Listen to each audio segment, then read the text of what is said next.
नमस्कार दोस्तों, स्वागत है आपका revenue officer grade second executive officer re exam 2022 दिनांक 23/3/2025 ये पेपर है RO का। तो देखते हैं इसमें revenue officer grade 2 and executive officer grade 4 competition री एग्ज़ाम 2022। सब्जेक्ट है इसमें जीके और अदर्स। एग्ज़ाम डेट थी 23/3/2025 को। तो ये RPSC का पेपर है, इसका आज हम डिटेल डिस्कशन करने वाले हैं और शुरू करते हैं इसमें। निम्न में से कौन सा मंदिर आमेर में स्थित है? जगत शिरोमणि मंदिर, अंबिकेश्वर मंदिर, महादेव रक्तदंतिका। निम्न में से कौन सा मंदिर आमेर में स्थित है? जगत शिरोमणि मंदिर, अंबिकेश्वर महादेव मंदिर, रक्तदंतिका माता मंदिर। तो कूटते रखें अ ब स अ ब ब और अ। तो पहले क्वेश्चन का आंसर हो जाएगा अ व ब। तो जगत शिरोमणि मंदिर और अंबिकेश्वर महादेव मंदिर आमेर में स्थित है। ठीक। सेकंड नंबर का क्वेश्चन आता है, निम्न में से किस किसान आंदोलन से कांगड़ा कांड का संबंध था? ये बहुत इंपॉर्टेंट है, इसका सही आंसर होगा बीकानेर का।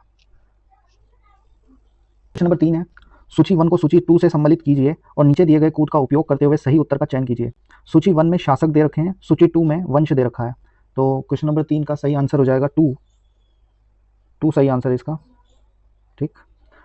बाउक जो शासक थे वो किस वंश से थे? प्रथियार। राव सिंहा कौन से वंश से थे? राठौड़। बप्पा गोहिल, बप्पा रावल इनका पूरा नाम था। वासुदेव चौहान। तो ये बहुत ईजी क्वेश्चन था। निम्नलिखित में से किस ब्रिटिश अधिकारी ने बूंदी के शासक राव राजा बिशन सिंह पर दबाव डालकर सती प्रथा के विरुद्ध वातावरण तैयार करने में सफलता प्राप्त की? तो क्वेश्चन नंबर 4 का सही आंसर है ऑप्शन नंबर 3, जेम्स टाड। इसमें बिल्कुल सही आंसर है।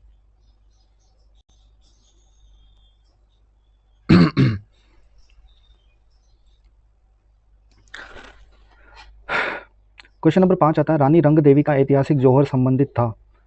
तो क्वेश्चन नंबर 5 का सही आंसर है रणथंभौर से रानी रंग देवी का ऐतिहासिक जौहर संबंधित था। क्वेश्चन नंबर 6 आता है, प्रजामंडल आंदोलन के संबंध में निम्नलिखित कथनों पर विचार कीजिए और निम्नांकित में से सही विकल्प चुनिए।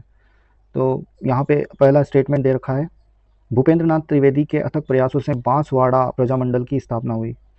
कृष्णदत्त पालीवाल की अध्यक्षता में धौलपुर प्रजामंडल की स्थापना हुई।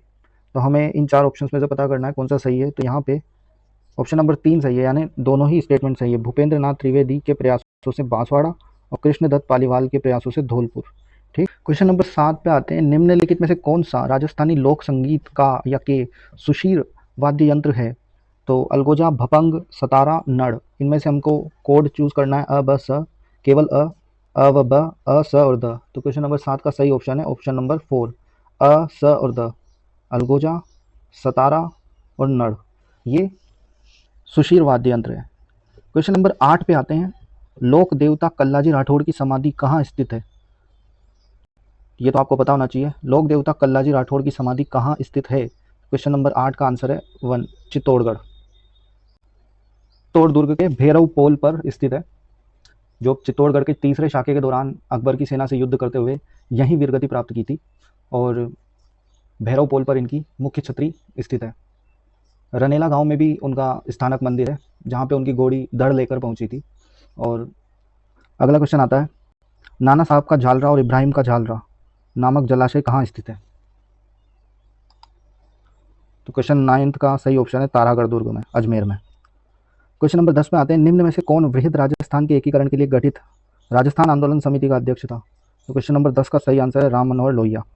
निम्न में से किस चित्रकला शैली का चित्रकार था? तो क्वेश्चन नंबर 11 का सही ऑप्शन है किशनगढ़ चित्रकला शैली। क्वेश्चन नंबर 12 बहुत इसी क्वेश्चन है, अभेड़ा महल कहाँ स्थित है? तो क्वेश्चन नंबर 12 का सही आंसर है कोटा, अभेड़ा महल कोटा में स्थित है। क्वेश्चन नंबर 13, निम्नलिखित में से कौन सा से पुरुषों का के वस्त्र नहीं है? मतलब एक या एक से अधिक भी हो सकते हैं, जामा, चोगा, अंगरखी या लप्पा।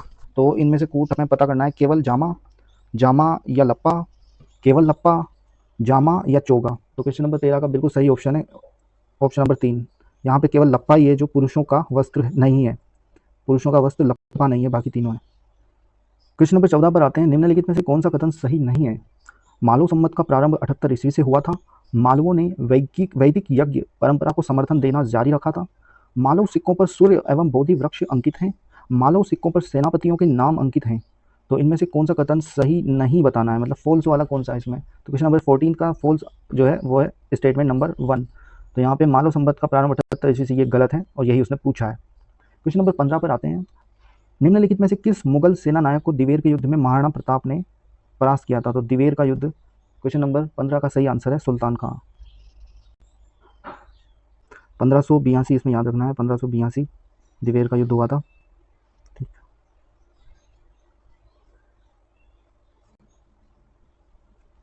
और मेवाड़ का मैराथन भी इसे बोलते हैं। क्वेश्चन नंबर 16 पर आते हैं, निम्नलिखित में से कौन सा युग्म सही सुमेलित है? तो क्वेश्चन नंबर 16 का सही आंसर है केवल ब और स। त्याग भूमि नहीं सुमेलित है, अखंड भारत जयनारायण व्यास, आर्य मार्तंड, रामसाय शर्मा, तो केवल ब और स सही सुमेलित है।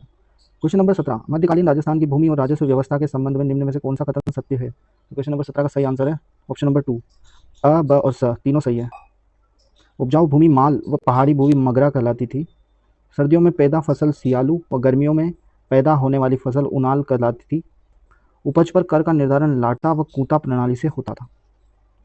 अगला क्वेश्चन आता है क्वेश्चन नंबर 18, निम्न में से कौन सा युग्म सही सुमेलित है? क्वेश्चन नंबर 18 का सही आंसर है ऑप्शन नंबर 2, अ, ब और स। राजरूपक कवि वीरभान ने लिखा था, सूरज प्रकाश कर्णिदान ने, राम रंजाट सूर्यमल मिश्र ने लिखा था।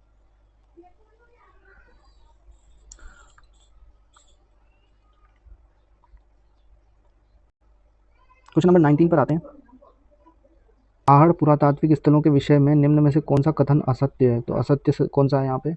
19 का ऑप्शन नंबर 3 सही है, आहड़ अपने कांस्य से संबंधित नहीं था। क्वेश्चन नंबर 20 पर आते हैं, जहूर खां मेवाती किस लोक वाद्य के पारंपरिक कलाकार हैं?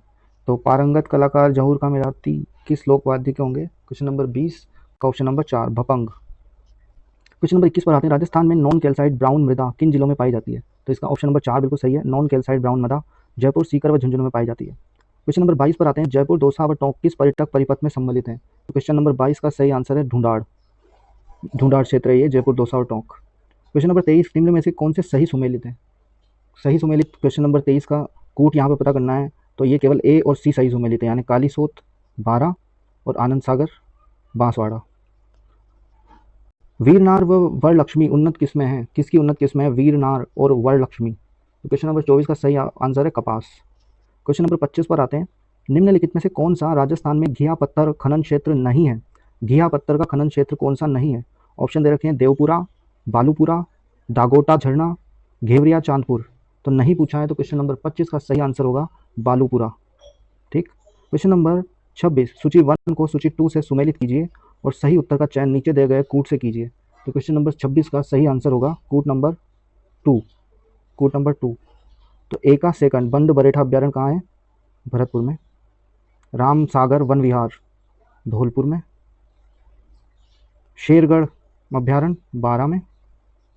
रामगढ़ विषधारी बूंदी में। क्वेश्चन नंबर 27 पर आते हैं, राजस्थान में RRECL द्वारा प्रथम व द्वितीय व्यावसायिक पवन फार्म कहाँ स्थापित किए गए थे? तो क्वेश्चन नंबर 27 का सही आंसर है जैसलमेर तथा आखल।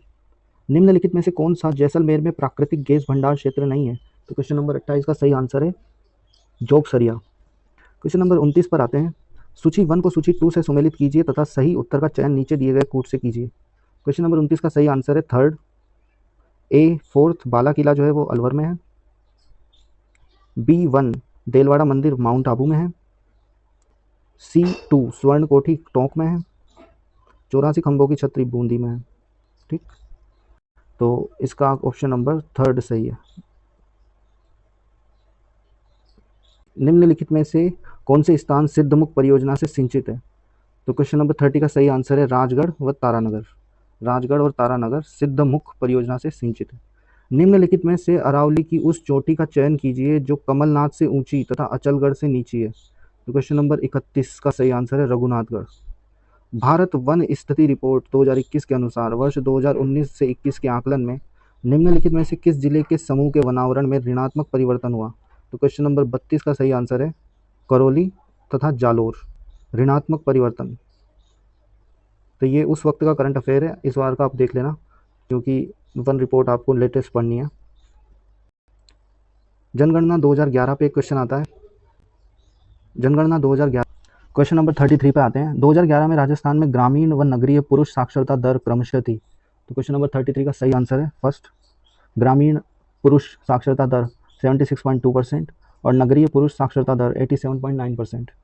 क्वेश्चन नंबर 34 पे आते हैं, डामोर जनजाति मुख्यतः निवास करती है? तो क्वेश्चन नंबर 34 का सही आंसर है ऑप्शन नंबर 4, सीमलवाड़ा पंचायत समिति में। क्वेश्चन नंबर 35 पर आते हैं, निम्नलिखित में से कौन सा उद्योग स्थान सही सुमेलित नहीं है? तो क्वेश्चन नंबर 35 का सही आंसर है ऑप्शन नंबर 4, ये सही सुमेलित नहीं है। क्वेश्चन नंबर 36 पे आते हैं, निम्नांकित में से कौन सा एक राजस्थान के दक्षिणी पूर्वी पठार प्रदेश का भाग नहीं है? नहीं पूछता है, ये बहुत इसको ध्यान रखना है, नहीं पूछा है तो आपको। देवगढ़ का पीडमांट मैदान दक्षिण पूर्वी पठार प्रदेश का भाग नहीं है, देवगढ़ का पीडमांट मैदान। तो जैसे मेरे को पता है, डग और गंगाधार का क्षेत्र दक्षिण पूर्वी में आता है, झालावाड़ के आसपास है, शाहबाद 12 के आसपास है, अर्धचंद्राकार पर्वत श्रेणियाँ ये भी है, तो केवल देवगढ़ का पीडमाउंट मैदान नहीं है यहाँ पे। निम्नलिखित में से कौन सी राजस्थान में परंपरागत जल संरक्षण तकनीक नहीं है? तो क्वेश्चन नंबर 37 का कौन सा ऑप्शन होगा? पेंडा, झालरा, टोबा और नाड़ी, ये परंपरागत जल संरक्षण की तकनीक थी, पेंडा नहीं थी। क्वेश्चन नंबर 38, सूची 1 को सूची 2 से सुमेलित कीजिए तथा सही उत्तर का चयन नीचे दिए कूट से कीजिए। क्वेश्चन नंबर 38 का सही आंसर है ऑप्शन नंबर 4, लौह अयस्क काली पहाड़ी, मैंगनीज काला खूटा, टंगस्टन रेवत की पहाड़ियाँ, बेरिलियम सागवाड़ा। क्वेश्चन नंबर 39 पर आते हैं, राजस्थान की एक नदी के संदर्भ में निम्नलिखित तथ्यों को सावधानी पूर्वक पढ़िए। यह ऋषभदेव के निकट बीछामेड़ा से उद्गमित होती है, गोमती तथा सारणी इसकी सहायक नदियां हैं। तो ये नदी कौन सी है? नदी की पहचान कीजिए। 39 का सही आंसर है सोम। क्वेश्चन नंबर 40 पर आते हैं, दक्षिणी पश्चिम मानसून के मौसम में प्राप्त औसत वर्षा की मात्रा के अनुसार राजस्थान के निम्नलिखित जिलों में से कौन सा सही ढंग से अवरोही क्रम में व्यवस्थित है? क्वेश्चन नंबर 40 का सही आंसर है धौलपुर, अलवर, झुंझुनू। धौलपुर, अलवर, झुंझुनू, ठीक है। तो धौलपुर, अलवर और झुंझुनू में अवरोही क्रम। क्वेश्चन नंबर 41, लोक सेवाओं के प्रदान की गारंटी अधिनियम राजस्थान के बारे में निम्नलिखित कथनों पर विचार कीजिए और नीचे दिए गए कूट में से सही उत्तर का चयन कीजिए।